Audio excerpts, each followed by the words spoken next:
பிறப்புக்கும் எல்லா உயிருக்கும்னு வள்ளுவர் சொல்லியிருக்காருல்ல. இறக்கம்ன்றது எல்லா உயிரினத்திலும் இருக்கணும்னு தான் சொல்றோம். பார்த்த மேடம் பேசுனது இந்த மேடத்துக்கு நான் பதிலீடு கொடுக்கணும் தேவையில்லை போல இருக்கு. இந்த டாக் ஷோல ஒரு அண்ணன் சூப்பரா கவுண்டர் கொடுத்துருக்காரு அந்த ஆண்டிக்கு. அது என்ன நீங்க கொஞ்சம் பாருங்க. உங்களை ஒரு கொசு கடிச்சிச்சுன்னா என்ன பண்ணுவீங்க? அது கொசு கடிச்சிச்சுன்னா தட்டுவோம், அடிப்போம். அது செத்துரும் இல்லையா?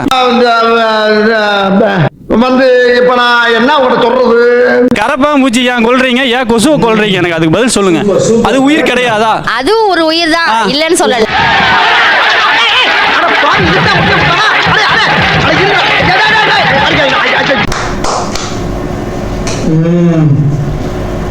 இந்த அண்ணன் சூப்பரா ஒரு கவுண்டர் கொடுத்துட்டாரு. அடுத்து நம்ம பங்குக்கு இந்த மேடத்துக்கு ஒரு நியாயம் எப்பவுமே பிறப்புக்கும் எல்லா உயிருக்குன்னு சொல்ற இந்த மாதிரி மேடம்கள் தான் வாரம் சண்டே பீஃப் கிடைக்கும், மட்டன் கிடைக்கும், ஹஸ்பண்டுகளை அனுப்பிட்டு பிரியாணி எப்படி ரெடி பண்றது யூடியூப் பார்த்துக்கிட்டு இருப்பாங்க. இவங்களுக்கு ஃபிஷ் சிக்கன் முட்டை சாப்பிடாம இருக்க முடியாது. ஹோட்டல்ல பீஃப் கறி மட்டன் கறி சாப்பிடுறேன்னு அதுல நாய்கறியும் மிக்ஸ் பண்ணிருப்பாங்க கூட தெரியாம தின்னுட்டு லவ் டாக்ஸ்னு வாயிலே பேசுவாங்க. இந்த நாய்கறி மிக்சிங் இஷ்யூ ஏற்கனவே 2018 பேப்பர்ல வந்துருச்சு. அது ஃபேக் நியூஸ் பின்னால சொல்லிட்டாங்க.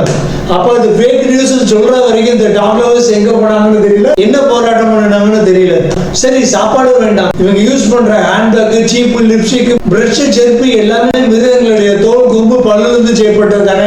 இவங்க குடிக்கிற பாலை கண்டுகுடி குடிக்கிறதுக்கு முன்னாலே இவங்க கறந்து குடிச்சுட்டு தான் கண்டுகுடியே கொடுப்பாங்க. அப்பெல்லாம் அந்த கண்டுகுட்டி பாவமா தெரியலையா?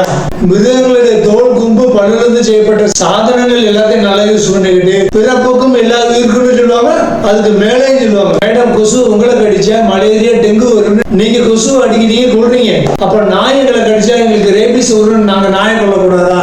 ஒரு நாய் கடிச்சு சாகர தருவாயில் இருக்கிற மனுஷனுடைய கண்டிஷனை பாத்தீங்கன்னா உங்களுக்கே உயிர் வாழ தோடாது மேடம். என்ன இருந்தாலும் ஒரு நியாயம் வேண்டாமா மேடம்? பிறப்புக்கும் எல்லா உயிருக்குங்கிற சித்தாந்தம் முதல்ல மனுஷங்கிட்ட இருந்து ஆரம்பிக்கணுங்கிறதுக்காகத்தான் திருவள்ளுவர் திருக்குறள மனுஷங்களுக்கு எழுதியிருக்காரு. நாய்களுக்கும் கொசுகளுக்கும் டைனோசர்களுக்கு எழுதல. அவளே அகிம்சையை புதிக்கிற மகாத்மா காந்தியே நம்மளை தாக்க வந்ததுக்கு அணுகுட்டியா இருந்தாலும் அதை கொள்றது தப்பே இல்லைன்னு சொல்லியிருக்காரு. இதெல்லாம் தெரியாம ஏன் மேடம் பேசிக்கிட்டு இருக்கீங்க? என்ன இருந்தாலும் ஒரு நியாயம் வேணுமா மேடம்?